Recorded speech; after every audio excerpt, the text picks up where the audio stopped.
Hello, and welcome to Waves of YA, a podcast focused on young adult literacy, brought to you by the Ocean County Library's Teen Literacy Workgroup. Hello, listeners, and welcome to our Waves of YA podcast. My name is Casey, and I am a teen librarian over at our Lakewood branch. My name is Rachel, and I am the teen librarian at the Barnegat branch. And today we have a very, very special guest that I've been so normal about having on our podcast today. I would like to have the pleasure of introducing author of works such as The Honeys, Reverie, The Beholder, Ryan La Sala. Hi, everyone. I'm so happy to be here. We are so happy to have you. So I figure we'll go back and forth with our questions for you. So the first question I wanted to ask was, all of your books have queer main characters. In the horror genre, there's a stereotype that queer characters are often killed off quickly. Why do you think it's important to have queer-centered horror? Oh, well, I kind of think that it's strange that we're now having a renaissance of queer characters in horror when really I can't think of a population more suitable for the horror genre, right? Mm-hmm. Like when I look around at the friends that I've made in the queer community and the people that I look up to, they're incredibly strong and they're very adaptable and they're very creative, and often they're the people that notice threats to the broader species way earlier than anybody else because they're vulnerable, right? And I think that this particular skill is maybe why queer people get killed off so often in horror so fast, because we're often the ones saying, hey, something about this isn't right. I know that for myself in my own life, a lot of my own survival and safety has come down to basically being able to notice when there's a threat that doesn't really seem visible to the other people that I'm with, but I can kind of tell that things might not be safe. And I feel like that's not an individual experience. So when I write my own horror novels, obviously, I'm focused on queer characters. I want them to make it to the end. And so the question then becomes, okay, how do I take this character who's vulnerable and make sure that they've got a path through this horror? And something that I have a lot of fun doing is designing monsters and stories and obstacles for characters, queer characters, that are only able to be solved because of this character's particular queerness. Like, I know we'll talk a little bit about the Honeys during this episode, but that's an example of a horror story, really classic horror story, right? Like a kid goes to a summer camp, something's wrong, people are vanishing, there's death involved, there's weird rituals, but the reason that character Mars is able to figure out what's going on is because they're gender fluid, right? They've got this whole history of sort of living between the binary that enables them this perspective that comes in really handy when they can tell something's kind of going on with these specific set of girls, the Honeys, at the summer camp. And I don't think that would work if the character was straight. They'd be suspicious, but they might not be asking the right questions, and they might not embody the right kind of sensitivity that ultimately is the key to Mars, not just surviving, but kind of overcoming a lot of different horrors in that book. That was so thorough. Thank you so much. I feel that was so insightful. I love that. I don't have a comment to that. It's I'm trying to I think that to rack up my thoughts. Yeah, we'll just end the podcast. Yeah. No, you said everything. Everything's been said about horror. Okay, so let's talk a little bit more about the Honeys now. So can you tell our listeners what the Honeys is about for those who haven't read it yet, and maybe talk a little bit about what inspired you to write the story? Absolutely. So the Honeys is about a character named Mars who's gender fluid, but uses basically like he and they pronouns for most of the book. So that's how I'll refer to them.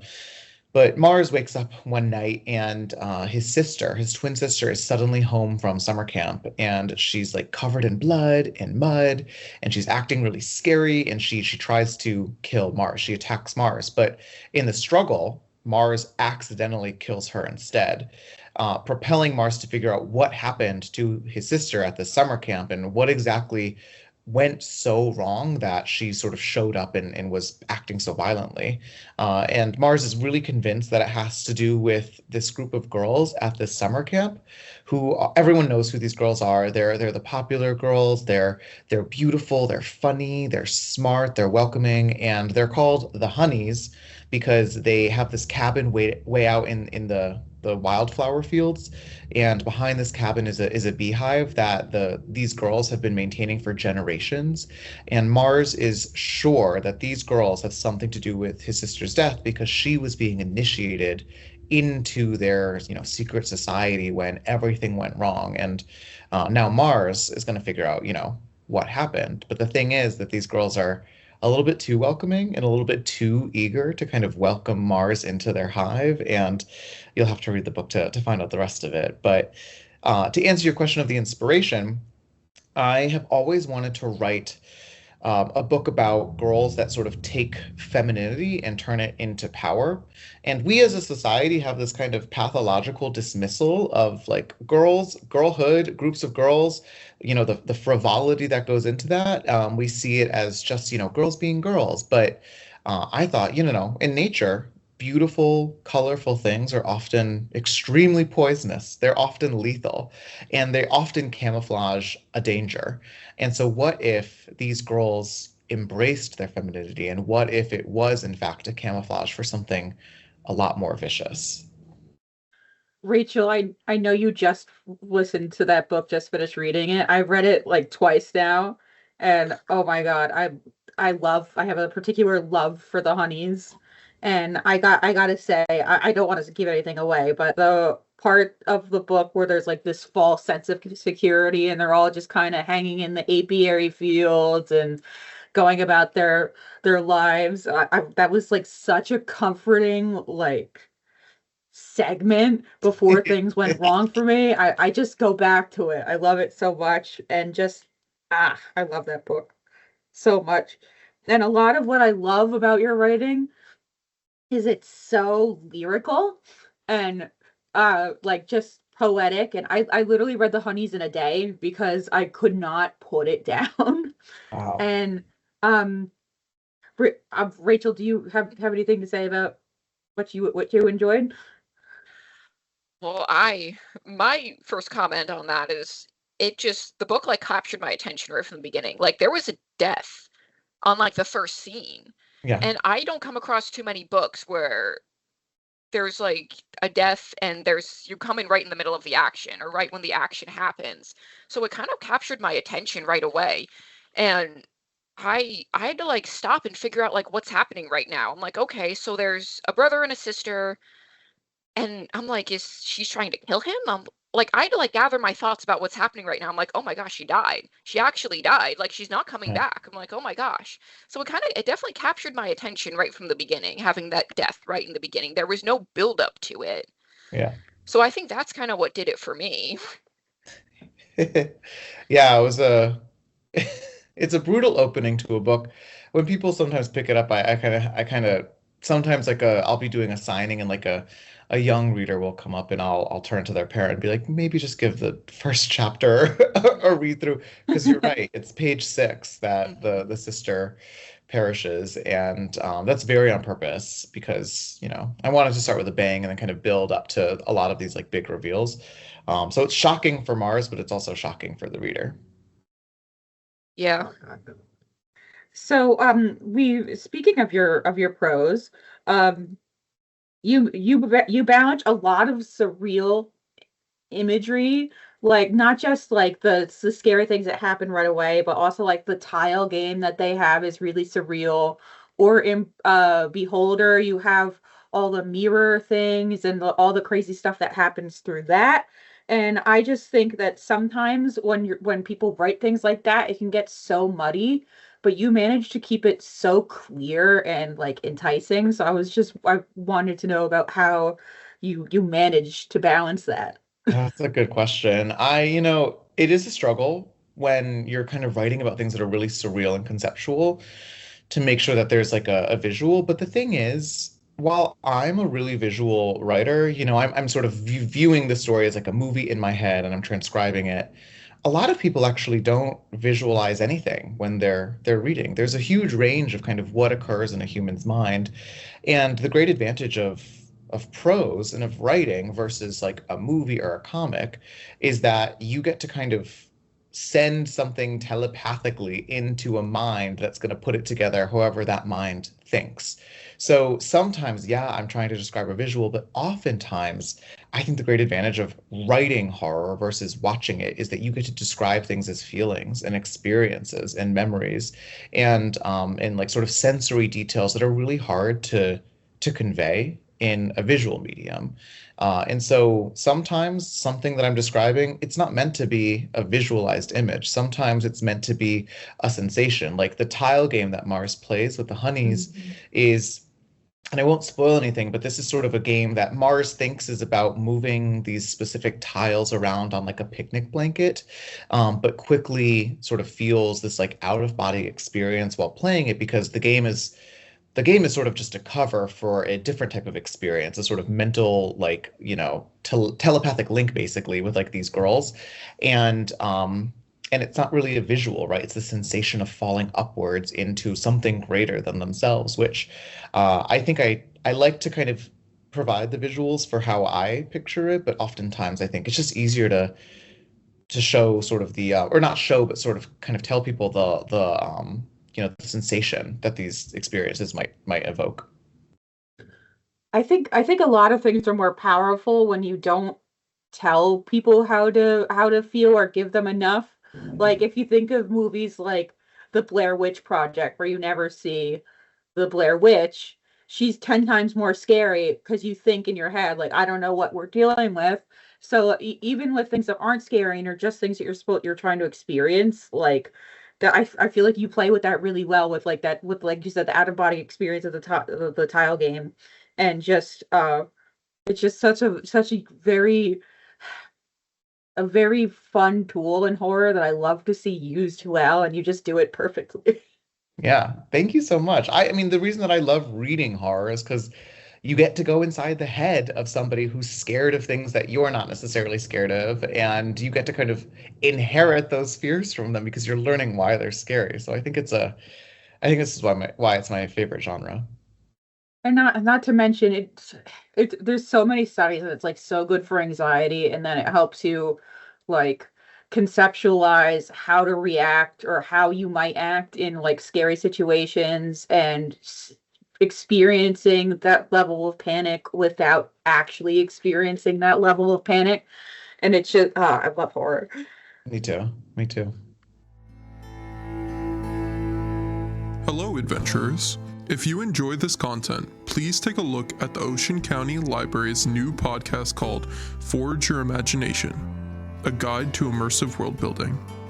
This new podcast is dedicated to helping creative individuals design their own expertly crafted worlds for books, games, Dungeons and Dragons, and more. Tune in on the first Wednesday morning of every month to learn more. Thanks for listening, and safe travels, adventurers.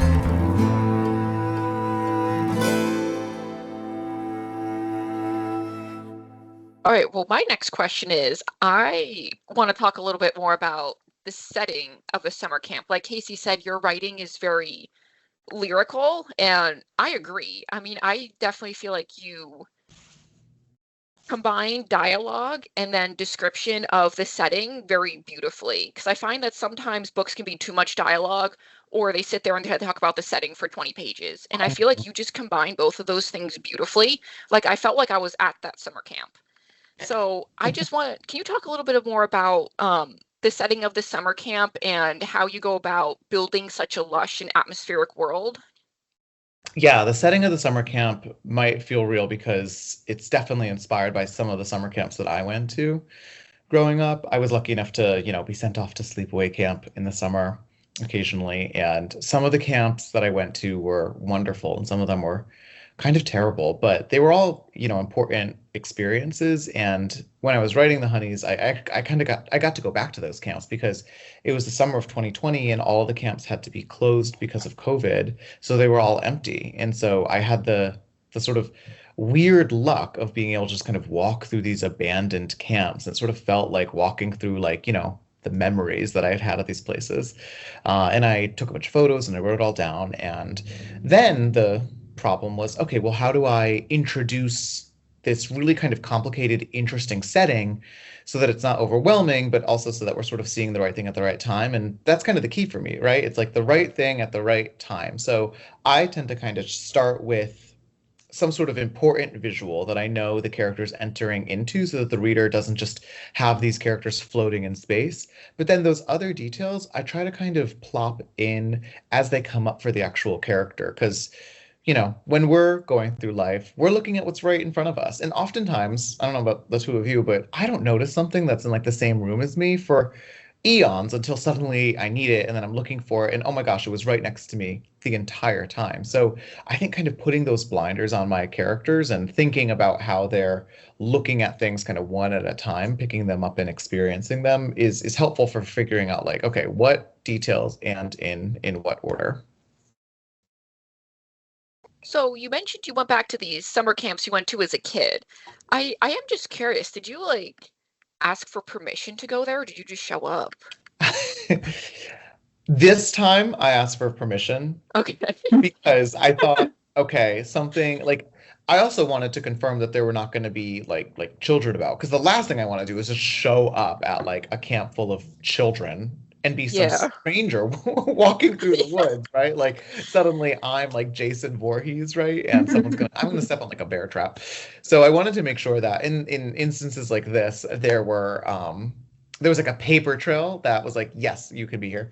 But other things like when I was writing Beholder, a lot of that book is set. I mean, all of it's set in New York City, but a lot of it is set in places in New York that these two teenage characters sneak into just, because they're trying to unravel this mystery, and it's a lot of like scenes in the world of adults. So for that book, I didn't ask any permission, and I tried oftentimes to see if I myself could sneak into these places that these two teens go to see if it was plausible. And turns out it is oftentimes if you kind of look the right way and if you sort of walk with a lot of confidence, and if you're on the phone, people just don't even bother you. They just let you right in. I remember reading that in like the acknowledgments. Yeah, just don't make eye contact with anyone, walk confidently, and they'll think you're supposed to be there, right? Mm-hmm. Exactly. When I was very little, it's not as impressive as breaking into like art galleries and exclusive parties and stuff. But when I was very little, I used to crash Chuck E. Cheese birthday parties. And I knew I could get away with it because I was like in second grade, and who knows everyone in their kid's second grade class. I'm just another little face.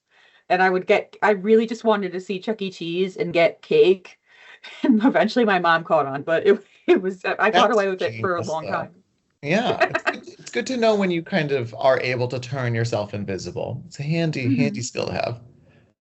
It sure is, especially when you're not two, like in your second grade and you want cake. Yeah, if there's pizza and cake on the line, that's important. Yeah, exactly. Food motivated. I'm food motivated too. Food motivated.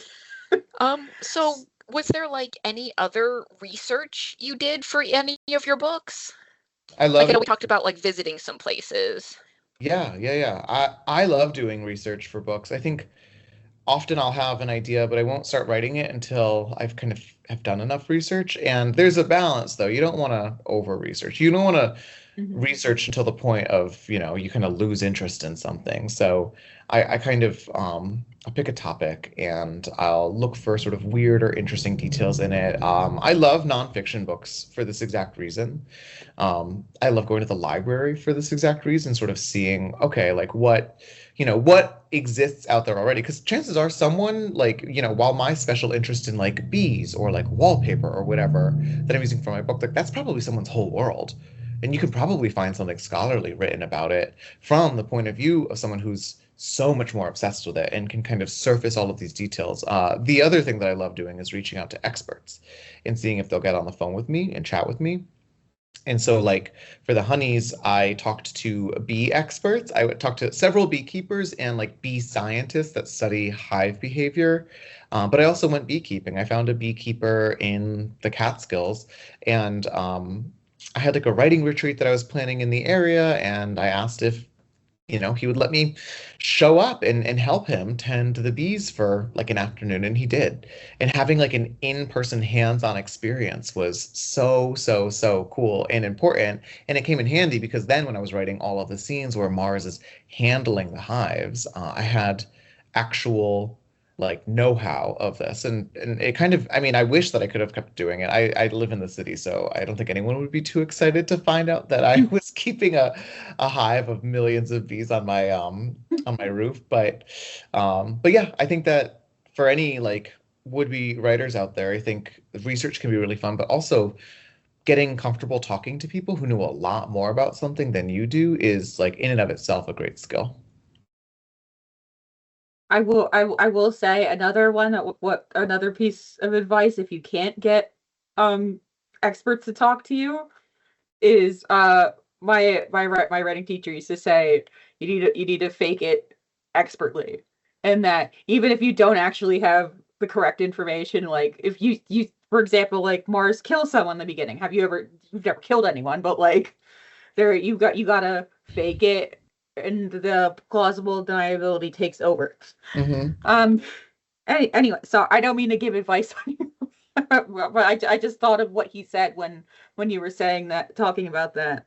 Oh, Um. trust me, a lot of details are faked in my book.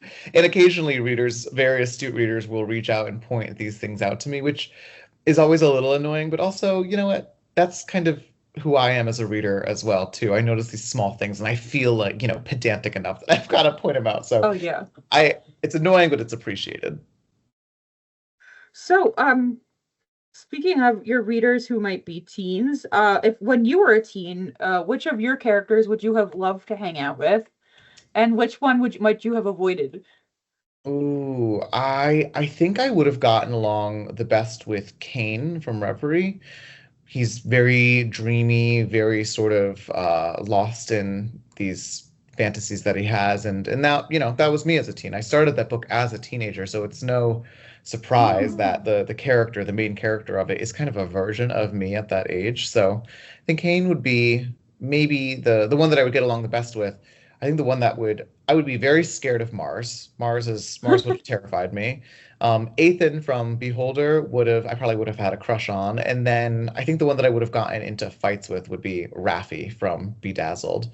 Raffi, I Mm. love, but like Raffi is also very similar to me and very anxious and kind of highly controlling at the start of that book. And I think I would have found Raffi obnoxious. That's so fun. I just love thinking about your characters and that, like, you don't have to like them necessarily, but you understand. Anyway, I'm sorry. I'm going on. Rachel. Okay. While we're on the topic of characters, can you talk a little bit about how you developed some of your characters, probably especially Mars, I'm interested in, and how they evolve throughout your writing process? Yeah, so Mars is an interesting character to start with because Mars was originally written in my mind as a girl. I wanted the Honeys I always knew that the Honeys was going to be called the Honeys and that it was going to be about a group of young girls or women that had sort of found some incredible power as a result of this, ancient beehive, right? Like that was always core to the story, but the original idea, it was set at a college. It was a sorority that was sort of running this, and then the main character Mars, same name, but I think it was short for like Marceline instead of Marshall. She was going to go to this college and rush the sorority, but when I actually sat down to like think this through and actually write it down, I had no interest whatsoever in sororities or setting something in college. And I thought something set in a summer camp was just such a better setting. And then also I was like, well, I want to write a queer character. I want to write specifically about like a gender fluid kid that is sort of between the binaries of male and female. And so I sat down and sort of started with these particular pieces and started to develop Mars, this character. And the last thing that kind of clicked into place was I wanted Mars to sort of be antithetical to their sister. Their sister Caroline loved going to summer camp. She loved the woods and hiking and camping and exploring, but Mars is sort of this like indoor cat twin, where Mars is like a STEM kid. They would rather repair old calculators then sit around a campfire and like tell stories. And that means that the setting is an automatic challenge to a character like Mars. But interestingly, it also means that eventually when Mars starts to learn about these bees and these girls and sort of how it all works, as a STEM kid, as a kid who has an interest in like math and physics, Mars ends up kind of having a framework for understanding it in a really special way, that I think gives them an advantage. So when I design a character, I often think about like who is going to be challenged by the story that I have in mind? Like who has the most to learn in order to succeed in this particular setting? And so in the case of Mars, I can't think of anyone more in opposition to the kumbaya of a summer camp than this like kind of like punky gender fluid kid who is basically just there for revenge. I love how characters can dictate the world for themselves as opposed to whatever ideas you think you have in mind. Like you thought you're going to write a college story, and now here Yeah. comes Mars, and it's Yeah. crazy how they take control. Totally. So this is still on character. How do you balance your character development with building suspense and horror? I think that for me, you know, if I was writing like a fantasy, then the development might come down to like a character's swordmanship, right? Or some like real skill. But in horror and in survival, where oftentimes these characters are being put up against something that's a complete surprise to them, right? Like the development kind of has to come from something else. And so I try to make sure that like what my characters like weapon is, like the thing that they kind of have to navigate the story is their resilience, right? Their own character development. I try to make sure that the key to kind of unlocking the secrets of the world that they're in or the horror that they're experiencing comes down to pushing past some sort of personal boundary or restriction that has been holding them back. And because I write a lot about characters going through grief, oftentimes the thing that they've got to process, they've got to sort of settle up with in order to be successful, to be victorious, to escape whatever's happening, they have to confront themselves. They have to confront their own grief or sort of take a closer look at something that maybe they've spent a lot of time trying not to see. Beholder is an entire book about how we as people try not to see the things around us that are kind of harming us because it's scary to kind of confront these things. Because once we see something, we've got to do something about it. And so that's why like Ethan at the start of the story, like he kind of feels like a hero because he's this like affable, beautiful, like teenage boy who seems to kind of have it all, right? Until things go really wrong in his world and you realize that like that kind of heroic golden personality that he has is actually cover for someone who's really insecure and someone who feels like the second they sort of stop performing for all the people around them, they don't have a personality, they don't have a real soul. And so Ethan's whole story is, you know, kind of in opposition to what we think of as like the hero's journey, right? Like he goes from being this like kind of confident person to really looking at the parts of him that are quite broken and then figuring out, you know, what has stopped these parts of me from healing? How come I can't seem to kind of put myself back together? And that's his journey, right? It's his journey back towards like sensitivity, and like being in touch with themselves emotionally. And I think a lot of my characters kind of have similar journeys where they're already strong, right? They're already brave. Those are sort of classic traits that I like to already give my characters, but I often try to give them a challenge, and that challenge is often being sensitive enough to kind of understand what they're actually feeling or what's actually, you know, required of them in order to overcome whatever they're dealing with. That's so smart because like I feel like horror is not horror without something else in like helping it, because you could have horrible things happen to someone and then you just like, I don't know who that is. I don't really care. Like obviously this terrible, like I don't really care. But then you're adding in the extra layers of grief and like a desire for belonging or whatever you're adding into it, and you suddenly have an attachment and something else to root for, and then that adds to the horror itself because you have that to look at, and then you put yourself in the situation and you're like, oh, this would be scary and I'm dealing with all that, and you have this on top of it, and it just sort of humanizes it as opposed to it just being something horrible happening. There's just more to it. Yeah. And I've always said that horror is emotion. It's not just fear. It's so much more emotion than just fear. And Well, yeah, yeah, and even in like, sometimes people sort of rank horror in terms of like its depth or its prestige, and you'll have stuff like my book sort of more on the like character driven end of it. But then on the other end, they'll say like, oh well, like slashers, right? Like things stabby type of things that there's no real character development. But I even disagree with that because if you look at like most slasher type movies, if the characters, the second they sort of realize that they're being hunted, if they did as they needed to do, right? If they teamed up, if they could work together, they probably would have made it out. But so much horror hinges upon the fact that these groups of people have natural dysfunctions that are automatically exacerbated by the threat of like a killer. Oftentimes there's like infighting, and like these are character dynamics. These are character dynamics that are forced into like broad daylight by some sort of threat. And I feel like the horror that I like the best is the horror that knows this and takes time sort of developing these characters and their dynamics as a function of the kind of the horror that's, or I guess I should say the dysfunction of the horror that's hunting them. So our next question is, the Honeys deals with themes of gender, grief, and identity. Can you talk about how you approached writing these complex topics in a way that felt authentic? Yeah, I mean, I think if they feel authentic, it's probably because they come from a real place. The Honeys itself was an idea that I've had for a really long time, but I didn't really sit down to write it until I dealt with some personal grief in my own life. I lost my own sister very suddenly when it was like 2018, I want to say, and don't worry, she didn't pass anywhere near as violently as what happens in the book.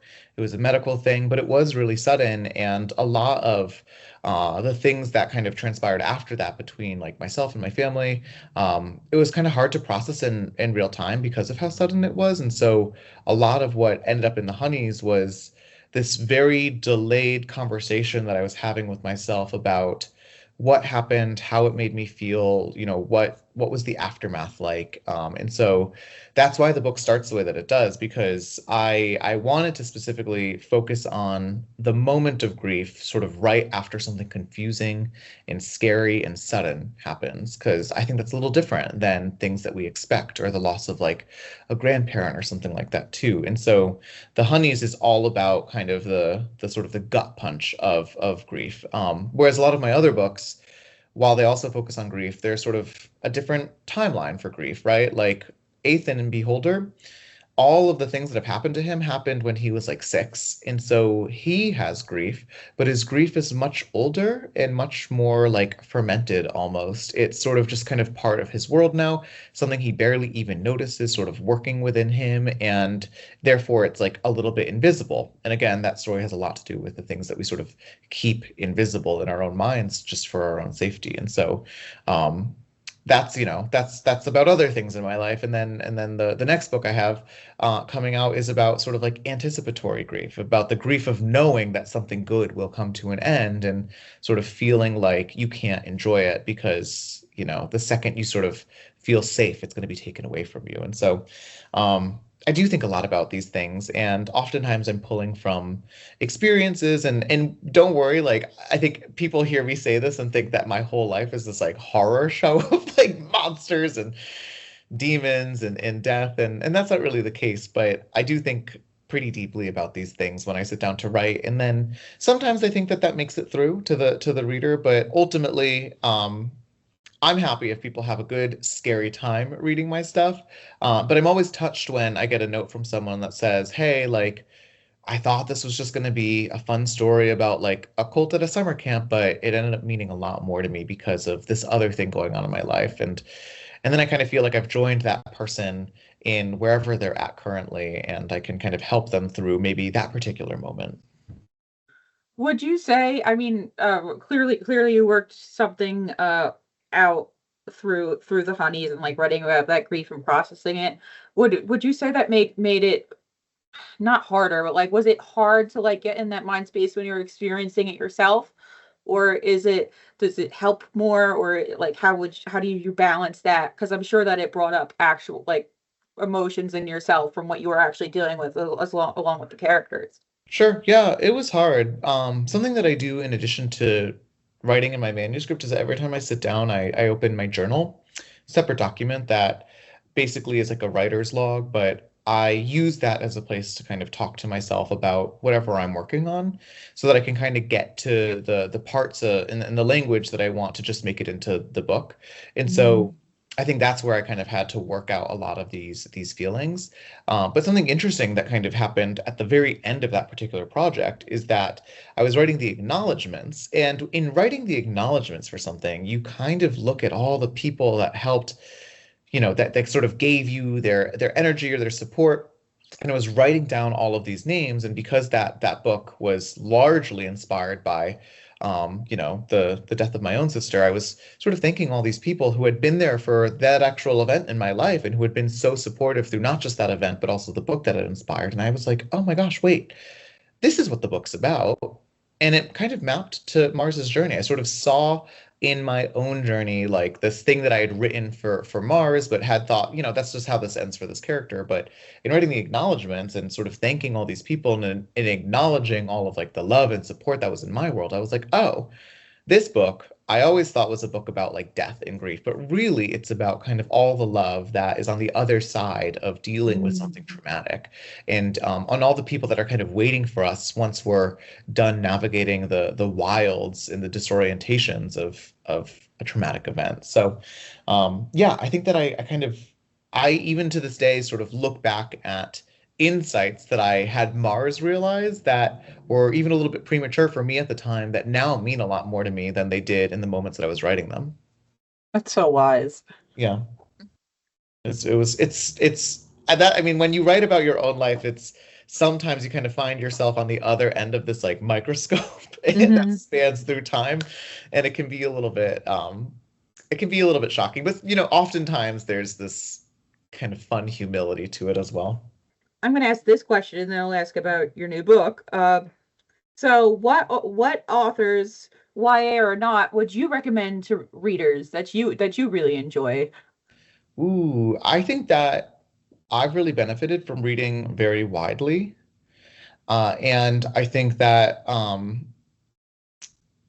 I will also say that YA as like a category is way richer and diverse now than it was when I was a teen. So you can, like, if you like my writing, you can find many people that are doing what I'm doing and an even better job, right? And so I think of like AJ White, and I think of like Tiffany D. Jackson, and I think of like Adam Sass and Kasoko Jackson, and a whole range of people, Caleb Roehrig, that focus predominantly on like scary, spooky stories, but with characters that have a lot more diversity. But then I think if you're going to step out of YA, I think some of the writers that I think were influential to me, funnily enough, like I think of Toni Morrison. That's not funny, but the funny part of it is that I also think of like Terry Pratchett, who wrote like the Discworld series, which I thought were so funny and kind of taught me about like being funny on paper. And then Toni Morrison writes so beautifully about a whole range of topics, but her characterizations and the way that sort of the characters feel very like lived in as they're being written, I thought was kind of this brand new feeling I had reading her work when I was in high school. And then let's see, I'm looking at my bookshelf. Unfortunately, my bookshelf is mostly my books in my office, but yeah, I mean, there's no real lack of wonderful things to pick up nowadays. If I can't think of it right now, I always tell people, ask your librarians. They know these people. They have podcasts with these people. So talk to them. They're going to be able to tell you exactly where to look. Speaking of books that we might be able to recommend to them, you have a new book you hinted at coming out. Can you tell us a little bit about it? Yeah, I would love to. So in September, my next book comes out. It's called The Dead of Summer. And I can't wait. This book, already people are getting early copies of it, and I'm getting some very extreme and funny reactions from people for some very specific scenes. So I think it's going to be a really fun time once it's available to everybody. So if this sounds interesting, pre-order all of that fun stuff. But The Dead of Summer, it's about this kid named Ollie. And it's about his mom. They're on their way back to this island that Ollie grew up on, that he spent his whole life on until suddenly his mom got really sick and they had to go to the mainland for treatments for her cancer diagnosis. So he's been away for about 10 months and he's now on his way back because his mom has her cancer's in remission. So good news for them. But Ollie's really worried about returning to his island because he thinks that the island made his mom sick. And he's not crazy. He really is noticing that there's a trend of people on his island coming down with strange sicknesses like his entire life, and no one will really talk about it. But now they're on their way back, and he's really worried that, like, oh my gosh, my mom's gonna get sick again, or I'm gonna get sick, or something. Then there's a huge storm, and this night that he gets into this massive fight with his mom, like the power goes out, and suddenly something sort of seems to awaken in the ocean right outside of his door. And in the ensuing days, as the island's trying to kind of get itself back up and running, people start to kind of show up with these weird sort of infections of coral and barnacles growing on their skin and in their bones, and thus kicks off this like horrific, very like eldritch supernatural contagion that Ollie has to survive. He gets separated from his mom, so he's looking for her, but he's also got to work with his two best friends who he hasn't spoken with for like a year while he was away on the mainland. And so the book's about a lot of different things, but it's about really this group of kids that grew up on this island sort of pulling upon their resources and their ingenuity to help their community sort of fight back against these really strange, eerie creatures that are spreading throughout the island. I don't know if you saw my face as you were describing that, but I am so excited for that book. You have no idea. I don't know about you, Rachel, but I'm always a fan of horror novels you can read during the summer too. Yeah, Horror is always a stereotypical like fall thing. And I love that I'm finding more and more like thriller and horror novels are coming out about the summer too. And I mean, I'm a fan of like the movie, like I Know What You Did Last Summer. It's like a horror movie in the summer. So I like that there's more horror novels about the summer too. Like I'm here for it. I totally agree. Summer is so scary. And oddly enough, I read we started Beholder. talking about it. Sorry. Oddly enough, I read Beholder on the beach in Aruba. So, really? Oh, yeah. that's fun. It was not necessarily what you would call a typical beach read, but I had a lot of fun with my beach experience and that. Of course. That sounds like fun. Thank you so much. And do you have any parting words for the audience? There are some great books out there, but if you can't find something that is to your taste, then maybe it's up to you to write it. That's kind of the advice that I got from Toni Morrison, actually, when I was in high school. She has a quote that says, if you're looking for a book but it hasn't been written yet, then you should go ahead and write it yourself. And I'm paraphrasing. Her quote's much more beautiful, but something that I often tell, especially young readers and writers, is that if you can't find what you're looking for, just do it yourself. Just try to do it yourself. And you don't have to share it. You don't have to tell anyone about it. It can just be for you. But yeah, give it a go, because you never know what's going to happen. My very first book is a book that I started at 17 in my high school's library, and because I didn't like the things that were on the shelf and I wanted to see something else. So I made it myself. And I really hope that especially young people today, I think that they have a lot of sort of personal power that we kind of need them to use. So yeah, that's my parting advice. Thanks for joining us today. Be sure to check out the Ocean County Library's website for more podcasts and events. All titles mentioned in today's episode can be found through the Ocean County Library, free with your library card. Until next time, happy reading.